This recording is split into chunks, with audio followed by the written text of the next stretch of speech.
महाराष्ट्राच्या राजकारणात ऑपरेशन टायगरच्या माध्यमातून उद्धव ठाकरे यांच्या शिवसेनेच्या 6 खासदारांना फोडून एकनाथ शिंदे यांच्या गटात ते सामील झाले। 6 खासदार सोडून गेल्यामुळे ठाकरे गटाला मोठा धक्का बसल्याची चर्चा राजकीय वर्तुळात सुरू होती। विरोधकांनी उद्धव ठाकरेंना डिवचण्याचा आणि बॅकफूटवर ढकलण्याचा प्रयत्न केला। मात्र या धक्कातंत्रानंतर उद्धव ठाकरे शांत न बसता अधिक आक्रमक झाल्याचे आता पाहायला मिळते। गेल्या काही दिवसांमध्ये उद्धव ठाकरेंनी केवळ आपला राजकीय बचाव केला नाही, तर आक्रमक पवित्रा घेत भाजप आणि केंद्र सरकारची चौफेर कोंडी केली आहे। याशिवाय एकनाथ शिंदेसह गेलेल्या 6 खासदारांनाही सहज सोडताना ते दिसत नाहीयेत। आता उद्धव ठाकरेंनी आपल्या विरोधाची धार कशी तीव्र केली आहे तेच या व्हिडिओतून समजून घेऊयात। नमस्कार, मी कोमल आचरेकर आणि तुम्ही पाहतात महाराष्ट्र टाइम्स ऑनलाइन। लोकसभेच्या पावसाळी अधिवेशनापूर्वी ठाकरे गटाचे 9 पैकी 6 खासदार फुटल्यानं ऑपरेशन टायगरची मोठी चर्चा झाली। या खासदार फोडाफोडीमुळे ठाकरे गट ढेपाळेल अशी विरोधकांची अटकळ होती, परंतु उद्धव ठाकरे यामुळे अधिक आक्रमक झाल्याचं पाहायला मिळतंय। उद्धव ठाकरेंनी तात्काळ कायदेशीर आणि राजकीय दोन्ही पातळ्यांवरती मोर्चे बांधणी सुरू केली। लोकसभेचे अध्यक्ष ओम बिर्ला यांनी या 6 खासदारांच्या विलीनीकरणाला मान्यता दिल्याच्या विरोधात ठाकरे गटानं सर्वोच्च न्यायालयात धाव घेतली। ओम बिर्ला यांनी दिलेल्या मान्यतेला स्थगिती देण्याची ठाकरेंची मागणी पूर्ण झाली नसली तरी न्यायालयानं यावर लोकसभा अध्यक्ष ओम बिर्ला आणि संबंधित 6 खासदारांना नोटीस बजावून उत्तर मागितलंय। आता त्याचं उत्तर आल्यानंतर पुढील सुनावणी पार पडेल। दरम्यान तोपर्यंत ठाकरेंना दिलासा मिळालेला आहे। न्यायालयीन लढाई सुरू असतानाच ठाकरेंनी थेट रस्त्यावर उतरून भाजपच्या महत्त्वाच्या मुद्द्यांनाच आव्हान देण्यास सुरुवात केली आहे। युती तुटल्यानंतर भाजपनं नेहमीच उद्धव ठाकरेंवर त्यांनी हिंदुत्व सोडल्याचा आरोप केलाय। या आरोपाची धार बोथट करण्यासाठी आणि भाजपला त्यांच्याच गृहीतकांवरती घेण्यासाठी उद्धव ठाकरेंनी अयोध्येतील श्रीराम मंदिराच्या देणगीत झालेल्या गैरव्यवहाराचा मुद्दा अत्यंत प्रभावीपणे दाखवलाय। ठाकरे गटानं मुंबई, नागपूर यासारख्या मुख्य शहरांमध्ये रामरक्षा आंदोलन छेडलं। या आंदोलनादरम्यान भाजप नेत्यांच्या कथित ऑडिओ क्लिपचा वापर करत ठाकरेंनी भाजपच्या हिंदुत्वाच्या मुद्द्यावरच प्रश्नचिन्ह उपस्थित केलं। राम मंदिराच्या नावावर जमा केलेल्या पैशांमध्ये भ्रष्टाचार झाला असा थेट आरोप करत ठाकरेंनी भाजपला घेरलं। त्यानंतर देशभरात गाजलेल्या नीट पेपर फुटी प्रकरणात हजारो विद्यार्थ्यांचं भविष्य टांगणीला लागलं होतं।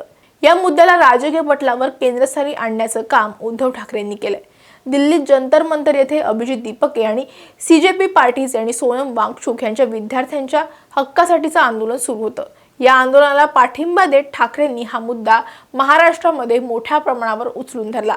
मुंबईतील शिवाजी महाराज पार्क परिसरात ठाकरे गटानं विद्यार्थ्यांवर झालेल्या लाठीमाराचा तीव्र निषेध नोंदवत 19 जुलैला भव्य आंदोलन केलं आणि वातावरण तापवलं।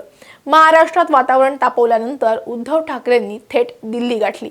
उद्धव ठाकरेंनी दिल्ली गाठून जंतर मंतर येथे सुरू असलेल्या विद्यार्थ्यांच्या आंदोलनाला प्रत्यक्ष भेट दिली आणि केंद्र सरकारच्या भूमिकेवर कडक शब्दात टीका केली।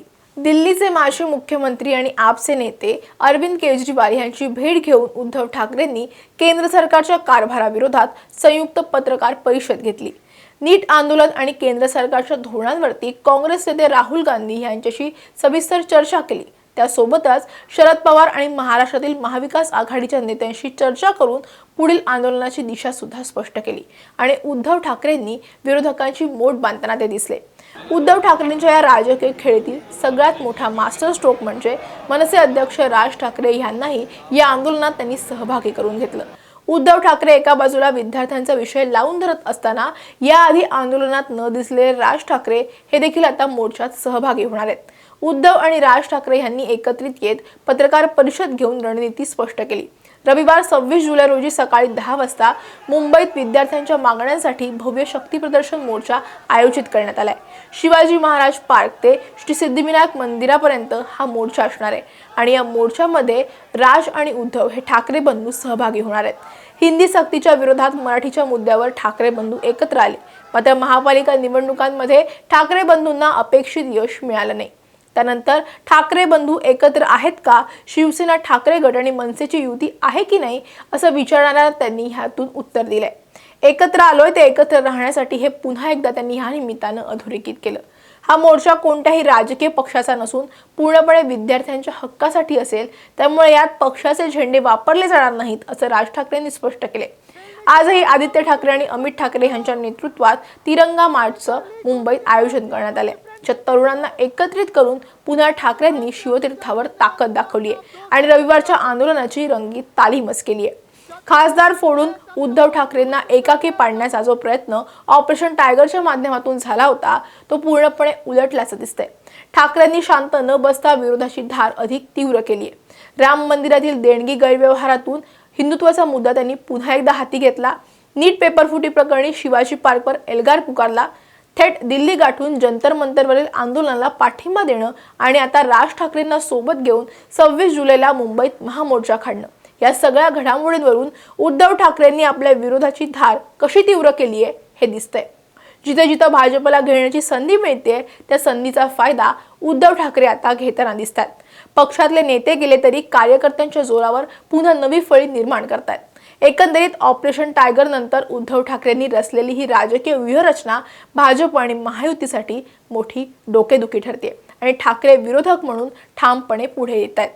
त्यामुळे येत्या काळात उद्धव ठाकरेंना या सगळ्या मुद्द्यांचा कितपत फायदा होतो हे कालांतराने स्पष्ट होणार आहे, पण त्यांच्या या आक्रमक भूमिकेमुळे भाजपची मात्र कोंडी झाल्याचंच दिसून येते।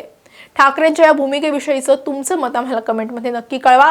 हा व्हिडिओ आवडला असेल तर लाईक आणि शेअर करायला विसरू नका। असेच व्हिडिओ पाहण्यासाठी महाराष्ट्र टाइम्सचं यूट्यूब चॅनल सबस्क्राईब करा, आम्हाला इन्स्टा फेसबुकवरती फॉलो करा आणि हा व्हिडिओ तुम्ही शेवटपर्यंत पाहिला त्यासाठी धन्यवाद।